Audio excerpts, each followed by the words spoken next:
Join me as I take on the challenge of properly packing the bearings of our RV to keep it safe and road ready.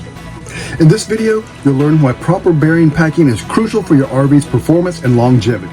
1, 2, get ready to roll. If you're moving with the beat, then you're moving with the flow. Say 3, 4, get ready for more. We ain't come to mess around, we just come to hit the floor, yeah. You'll explore the steps to properly pack your bearings, including the tools needed and mistakes to avoid. First things first, you'll need a few basic tools like this bearing packer right here, some quality grease. You're going to need your torque wrench, some other wrenches, a hammer, and something to hammer with. You're going to need to put new grease seals on the back of your drums after you do this because you'll destroy the old ones. Get you some carburetor or brake cleaner to clean off the grease. You'll need you a good jack to jack the camper up. Now a lot of people will use the Zerk fittings on the ends of their bearings right there. I do not recommend that. You can force too much grease in there and it will actually come and pop out the backside of the grease seal, and it can flow down on top of your brakes and create catastrophic failure. So avoid that. So let's get this thing ready to get the bearings out. We'll start by pulling in the slide of the side we'll be working on.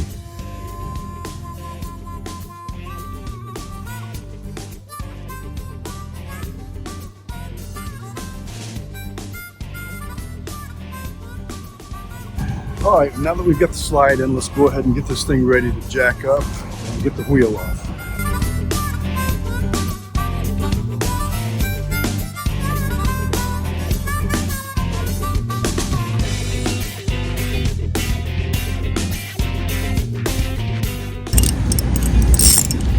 All right, I'm just gonna break the nuts loose right here. I'm not taking them all the way off. I'm just doing this so while it's on the ground, the gravity will help hold the wheel for me so I can break them loose.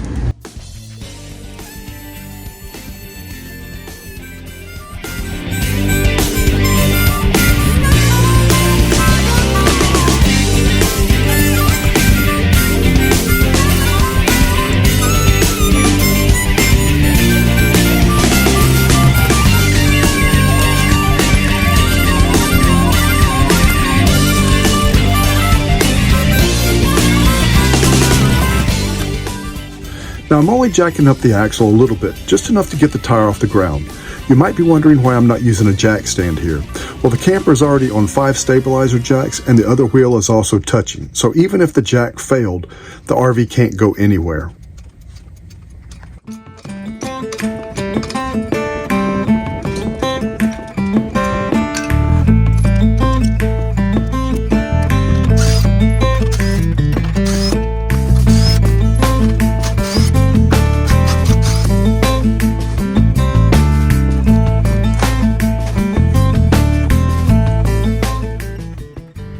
Let's remove this dust cap so we can access the bearings.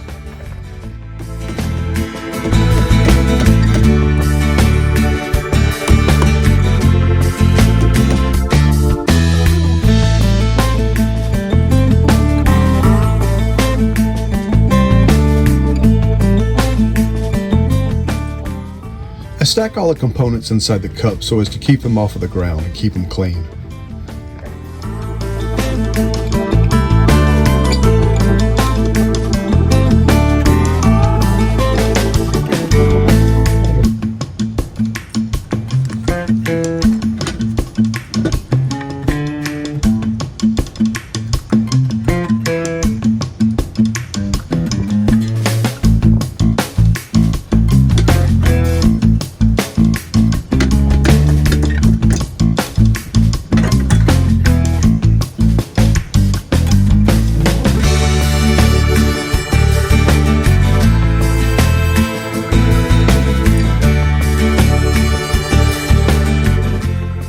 To remove the back bearing, I turn the drum over and I use the handle of my chisel and my hammer to knock out the bearing and the rear seal.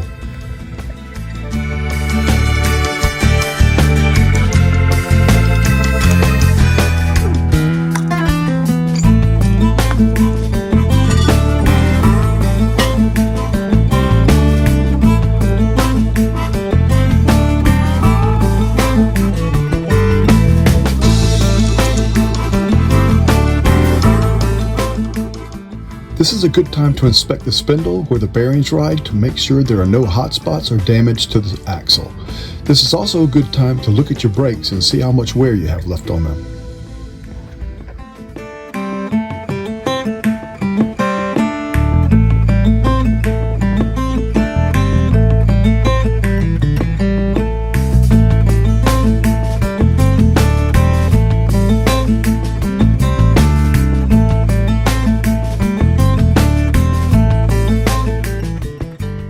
Now we need to clean off all the old grease on the bearings and get them ready to repack.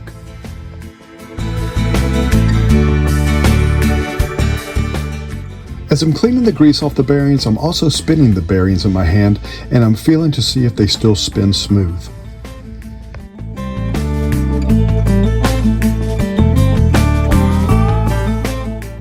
Now I prep the drum for the repacked bearings. I use some cleaner to remove all the old brake dust, and I clean out the old grease out of the race.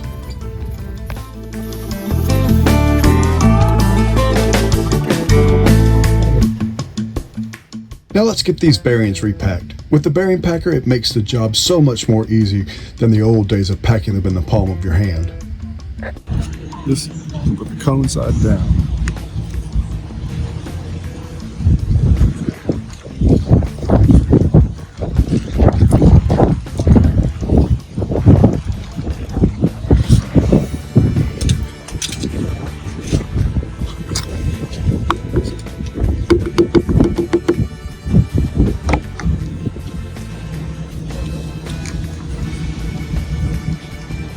You see how the grease came out?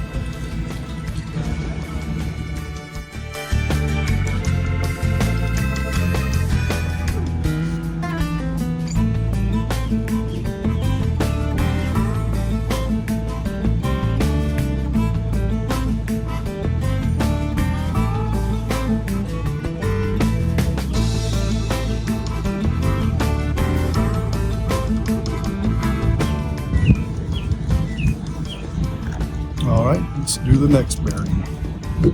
Same thing, cone side down. This on there. Can you see it coming out? Should be more coming out. There's a little grease in there.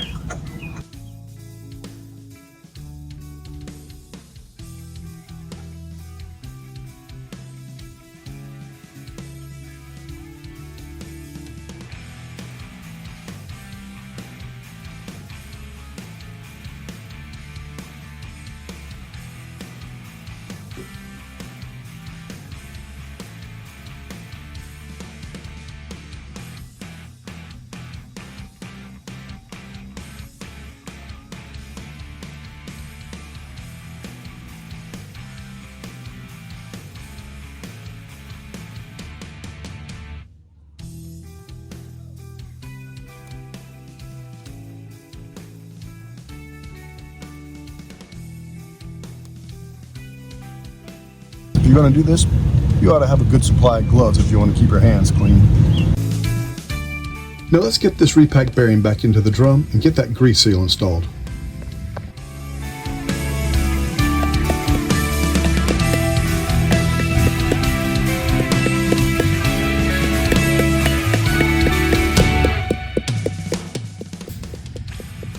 Now make sure you get the seal even with the lip on the back side of the drum, so that way you know it's in the proper place.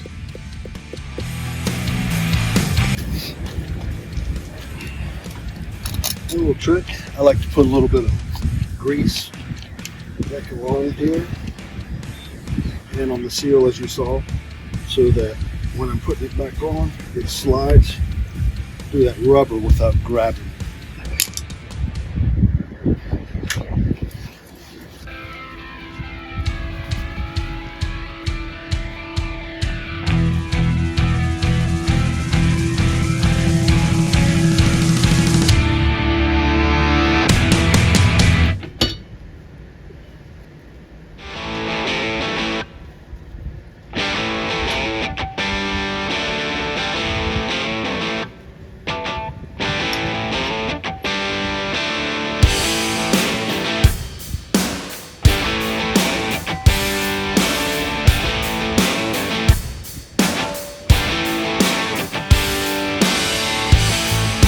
All right, now that we've got the hub back on there and all our nuts and the bearings and everything back in there, we need to torque this thing up properly.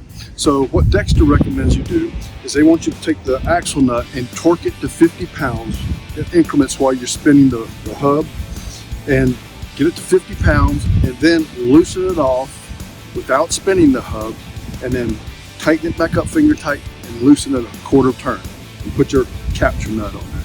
And that's it. That's supposed to be the proper torque setting for your axles here.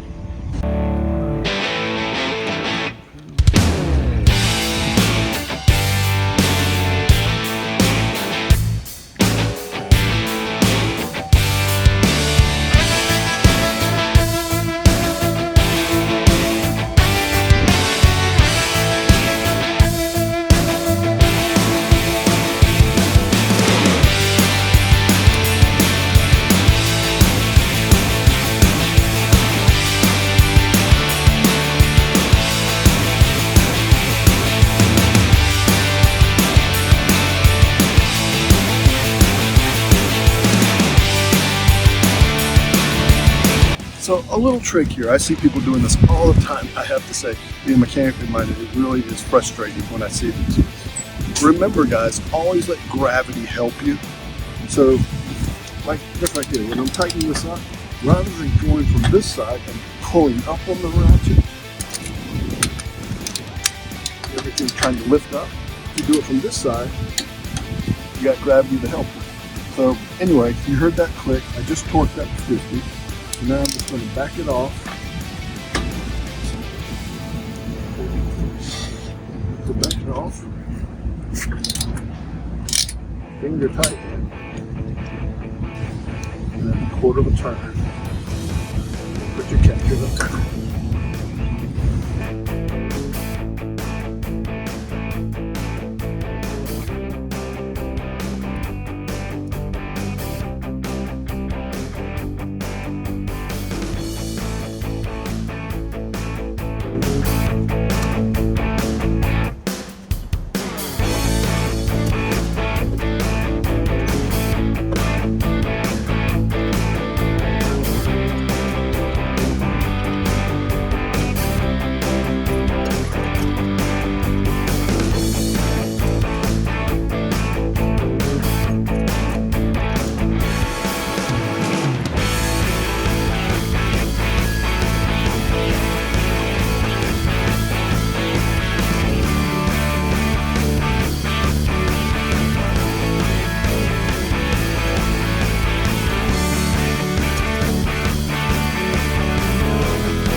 When installing the lug nuts, always tighten them in a cross pattern.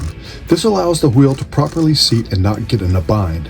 After you install the lugs in a cross pattern, then go back and check them in a circular pattern to confirm that you've tightened all the lug nuts and that you didn't miss one. All right, let's talk wheel torque specs. We got to tighten this up in sequence. So what you recommend is you tighten first a round of 25, then go to 55, then you go to final 100. So let me get this set to 25.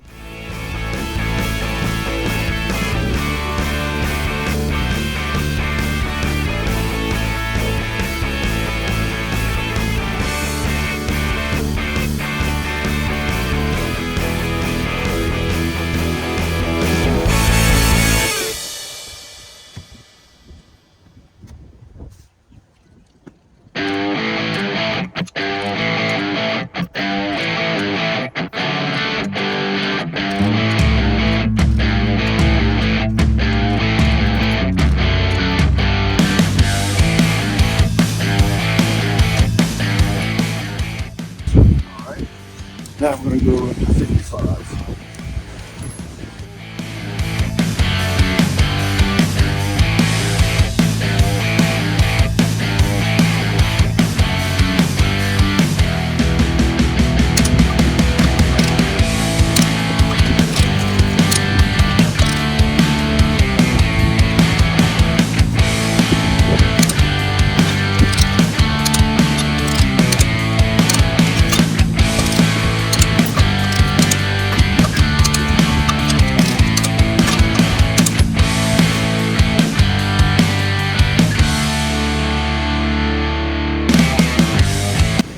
Now that we've already got them torqued to 55, we go to 100. Before we do that, I'm going to let the jack go.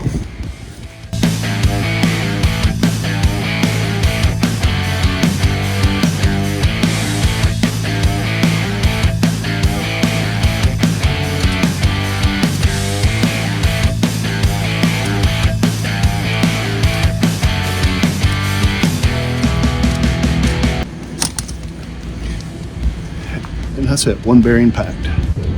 So now we just repeat all the same procedures for the other 3 sets of bearings. And due to the length of this video, I don't think you guys want to see me do all of the other ones, so I'll just leave it right here. Many RV owners overlook the importance of bearing maintenance, leading to potential failures and costly repairs. I've seen it happen to friends and even myself when a simple maintenance task that could have prevented a major issue down the road. Neglecting your trailer's bearings can lead to uneven tire wear, increased fuel consumption, and even complete bearing failure, which can be a super dangerous situation. It's easy to forget about the bearings, but trust me, your trailer will thank you for taking the time to properly maintain them. I hope some of you guys out there find this video helpful. It honestly isn't that hard of a job to go ahead and repack your bearings. I do it every spring.